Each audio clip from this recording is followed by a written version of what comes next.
In version 3.4, players will get to choose between one of many powerful 4-star characters from Liyue, which will allow you to unlock either your first copy of them or a constellation of said character. And so since everyone is getting offered this pretty difficult choice, in today's video what I want to do is break down what you should do in my opinion, which characters are the most valuable, as well as which constellations of said characters are the best, and what you should be going for. The way this is going to be broken down is a brief analysis of all of these characters in a way that is beginner friendly but also applies to more advanced players. And so I'm going to try to make this video as applicable as possible to the most amount of people, talking about which characters are the most meta and the best additions to your account, and then also covering which ones you can use if you just like them, and which constellations are the best and the ones you should be going for all of these characters. Oh, and also before we begin, I wanted to include a general rule that for most players, I would recommend getting a new character that you want to use in a team before getting constellations of others. While it can be very strong meta-wise to get certain constellations that I will cover in this video, I do think it is primordial to first get the characters you actually want to use, like for example Xingqiu for your Xiangling team, or Yunjin for a normal attacking team, stuff like that. Getting a new character that you want might make you more happy and might be better for your team overall than another copy of a character you have, just as a general rule. But with that said, let's get into more specific stuff, which characters and constellations are good, and who you should be getting. Starting things off, we have Beidou. Beidou, in my opinion, is one of the strongest and still to this day most underrated 4-star characters, despite people knowing that she's pretty good. The reason for this is because her scalings on her bursts are absolutely insane. Her burst is ability that, if you don't know, creates this lightning ring around you that will burst between enemies as you use it, dealing a constant amount of really high electro damage, applying electro, allowing you to proc reactions such as electrocharged or even aggravate, which are both really powerful in general, and just having an amazing overall scaling given how many times it actually bounces, and since every bounce will be doing so much damage. On top of that, she'll give you damage reduction, a decent elemental skill that parries attacks, and also will get significantly better with certain constellations, like notably her second one, which you might be able to get through this event. In fact, while I think Beidou's a good character at C0, C2 is a pretty early and accessible one that takes her to another level. What this does is allow her burst to jump to additional targets, which effectively makes her burst deal way more damage. This constellation can increase her burst damage by like 40 to 60%. It's actually huge, and it's amazing assuming you're fighting 2 or more enemies, which is where Beidou shines anyways. In fact, Beidou's kit shines at fighting either exactly 2 enemies, so your burst is bouncing constantly between them, or a ton of enemies to bounce between all of them, making her amazing at AoE while still being okay in single target. And usually she can circumvent her single target weakness by being paired with characters like Fischl or Hyperbloom teams that are really good in single target anyways. She can make single target teams good in AoE and is just an amazing character overall that I highly recommend getting if you don't have, or highly recommending getting her second constellation, and if not, other decent ones are C5 just for more burst damage, or C6 to decrease electro resistance of opponents, which is especially good with multiple electro characters, so a really good C6 that I could also recommend. Now next up in this list we have Chongyun, who's the next character I'm going to talk about, and he is honestly just a pretty okay cryo character. Now he does have a niche, has a very unique usage in the sense of enabling cryo characters or enabling characters to become cryo, infuse their attacks with cryo. So if you want to run a certain character as a cryo DPS by infusing their attacks with cryo, then Chongyun is going to be your go-to unit. With that said, meta-wise, it's not usually used over other cryo characters who typically can do more and give your team more damage. With that said, where he does have a usage and does have a niche place in certain teams that I believe is usually overlooked is through his passive talent giving you attack speed, and also with his second constellation that decreases the cooldown of characters inside of his skills field by 15%. Because of this 15% reduction in a skill or burst cooldown of any character on your party, this can make for a bit faster rotations from your team overall and give you more damage, which can be quite nice if you want this and attack speed. Other than that though, I don't really recommend Chongyun over other cryo supports like Kaya, Rosaria, Shenhe, or whoever, unless you just want to play him because you like him, or a team that depends on him and his cryo attacks. Something to point out is that his burst does have a really high scaling and no ICD on the swords, which means you can melt every hit, and you can use him in a freeze team as an okay option, but as I said, not necessarily the best one. With that said, if you want one copy or you want a second constellation, then feel free to go for it. Now next up on the list, as you can see, we do have Ningguang, and Ningguang is a character who I personally have been playing for a long time, but I do have a few issues with her, at least as of right now. What this actually is the fact that most of the time, especially with new meta teams with Dendro and just what's good in general, those teams usually are reaction based and don't really have room for a Geo character. Because of that, Ningguang is placed in the Geo character niche where you can build a team around her, and she fits really well in a Geo team as a good, in my opinion, burst carry who will swap in, use her powerful skill, use her powerful burst, a few normal and charge attacks, especially with constellations that we'll cover later, and then you can get a lot of value from doing that and then swapping out and giving Geo energy to your other Geo characters, making her, in my opinion, good in Geo teams and underrated in those Geo teams. But outside of those Geo teams, she isn't that flexible and not the best option. Because of that, my opinion on Ningguang is very mixed. In the current Abyss, where you have to fight the Geo Wolf Lord, she's very good and I would recommend using her. But outside of that, that, she's not better than the meta teams right now, but can be good enough to use if you like her in stuff like a Geo Quick Swap team, which is my personal favorite team for Ningguang, or as a Geo Burst support for other Geo carries like, for example, Ito. For constellations that are good, C2 is great, gives you another Jade screen when it is shattered, and if you use her as a main carry, C3 and 5 can be okay for your talent level increase, but I wouldn't really pick a copy of her just for that, unless you are trying to get all the way to C6, which is amazing. It's her best one. It gives you Star J's on your burst, which then allows you to do a charge attack after your burst for the maximum amount of damage, given how her kit works, and making her a lot better overall, in my opinion. Because of that, you can feel free to pick up either a copy of Ningguang if you don't have her, or her 2nd or 6th constellation. Now, next up, we're actually going to talk about the 2 primary characters in the meta right now. They're going to be Xiangling and Xingqiu. Since they're close to each other and also have synergy with one another, I'm going to talk about both of them. Starting things off with Xiangling. Now, you probably know why Xiangling's broken. I've talked about her so many times, and if you don't, I have other videos on her, but TLDR, as a quick reminder, okay, ignore my artifact set. I don't know what happened. Her Pyronado has an insane scaling. It is one of the most broken abilities in the game, and she can be paired as an off-field support or off-field carry with so many characters. Pretty much any team with Bennett, Xiangling, and Xingqiu with a flex slot at the end of literally any character can 9-star clear any floor of the Spiral Abyss. Now, everyone has Xiangling, and this is why I don't want to talk about this too much, because everyone gets Xiangling for free by clearing an early floor in the Spiral Abyss, so I don't really need to convince you as to why she's good, but what I want to address instead is if you should get another copy of her. Now, to be honest, what makes Xiangling even better than at C0, despite her still being a good unit, is her 4th constellation that increases your Pyronado's duration by 40%, which is absolutely huge. This makes it to where your burst has even less downtime, so instead of it being 10 seconds, it's 14 seconds out of 20, which will significantly increase your damage. Because of that, if you are anywhere close to your 4th constellation, and honestly, even if you don't have any constellations, I think working towards C4 if you plan on using your Xiangling is going to be a worthwhile investment, depending on what you have. For example, if your Xiangling is C0 and you don't have a high value unit like Beidou or Xingqiu, and you plan on using them, then I would recommend getting that character instead. However, if you are close to C4 or even C3, which is also a really good increase to your Pyronado's damage, then I would recommend getting one of those, or at least working your way towards it if you can afford it in the character selection, assuming you already have the other characters that you want, like Xingqiu. In general, I do think prioritizing new characters is usually better than constellations, but assuming you can, getting her C4 or even her C3 is very highly valuable. Next up though, to talk about the other character that I paired with Xiangling, it is going to be Xingqiu. Xingqiu is an absolutely broken character, arguably the best one on this list, at least overall, because he's a Hydra support that can be used in virtually every team, assuming you're just normal attacking, because that's how his rain swords work. They fire off rain swords on your active character's normal attack, apply a good amount of Hydro, and deal an insane amount of single target damage, while also giving you a bit of damage reduction and healing. Because of that, Xingqiu is an insane, super high value support that I would recommend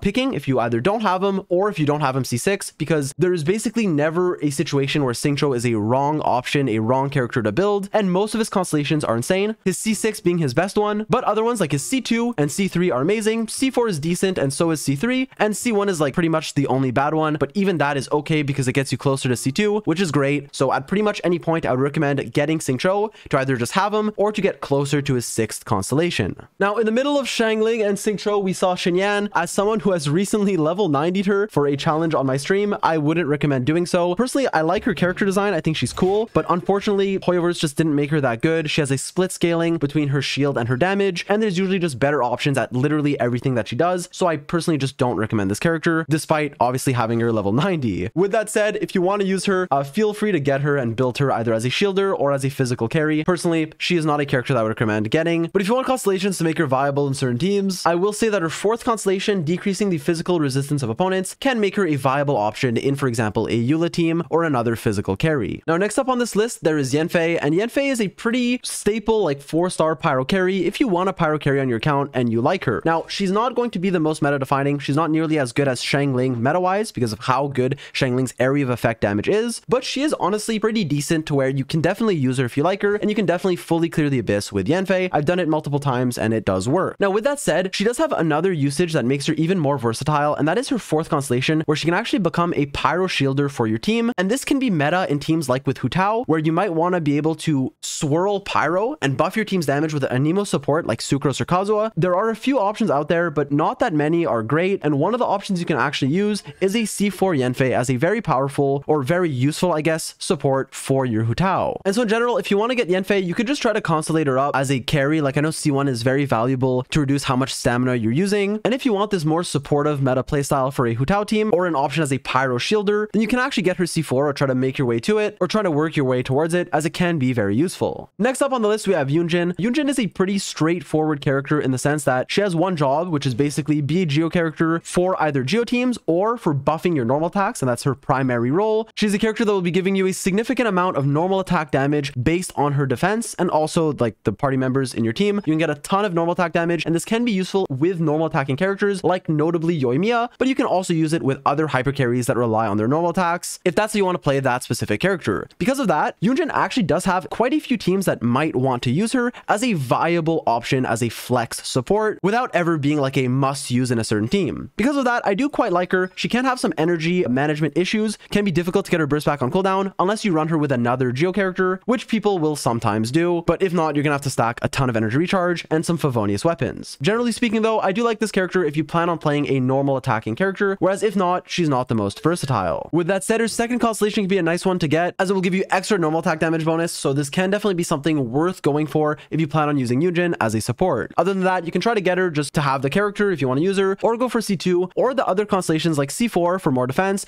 or C6 for attack speed to your on active field character can be pretty useful but not needed. Now lastly in the list we have Yaoyao, and Yaoyao is a character who obviously isn't out yet, so be sure to check my Yaoyao guide. As soon as she's out, I will be sure to make one, at least within the first few days once I have fully tested her. But for now, what I can say is the following. We know that Yaoyao is going to be a Dendro healer who can apply Dendro from off field and heal your party members as well. What we don't know is how strong she's going to be, so obviously check my guide for that. So we don't know if she's going to be dealing a ton of damage or applying a ton of Dendro or even healing efficiently. However, since she is a new character, I know many people are going to want to get her, and also since she is a Dendro healer, which is a first, she will for sure at least be somewhat useful in certain teams. While I might be shooting myself in the foot here because I know we got Dory recently who was not great, mostly because Kuki's just way better, but also just not a great character overall. We don't know exactly how good Yaoyao is, but I can safely say that having a Dendro healer will at least be useful in certain teams, especially if you want a second Dendro with, for example, a Dendro character like Alhaitham or Nahida or whoever, who can also heal your party members, or if you're playing a Dendro focused team and you want one of your characters to be able to heal you, you might not have like Kuki on your account or something like that, then Yaoyao can definitely at least be a viable option. But again, we don't exactly know how good she's going to be yet. So what I can say right now for certain is she'll probably be useful in those Dendro teams as a healer, but don't pick her too early. Be sure to watch my video on her once she's out for more detailed information. And so with that said, what are my overall thoughts on this list? Well, from a meta perspective, I would recommend getting either Xingqiu, who's just universally broken and has broken constellations, Beidou, especially her C2 or C6, who is also really good, Xiangling C3 or 4 especially, really powerful, but you can stop after that, or Yaoyao if you want her. Other characters are niche and you can either get if you want to use them in certain teams. For example, a hyper carry Yanfei, or Ningguang in a Geo team, or Yunjin with a normal attacking character can be a great support. Same thing with Yanfei's C4 with a pyro carry like Hu Tao, or Yaoyao if you want the new character who's a Dendro healer. And so because of that, pick the character you like or that works for your team, but meta-wise, those are my thoughts on which characters and constellations you should be going for. Sorry this video was a bit longer than expected. I wanted to be like 8 to 12 minutes, but looking at the time of the recording right now, it might be longer, but I hope it was useful and informative. With that said, expect guides on the 2 upcoming characters Alhaitham and Yaoyao in the near future, as well as guides for the rerun characters Xiao, Hu Tao, and Yelan. If you enjoyed this video, feel free to like and subscribe as it does help me out a lot. And with that being said, I'll catch you guys in the next one.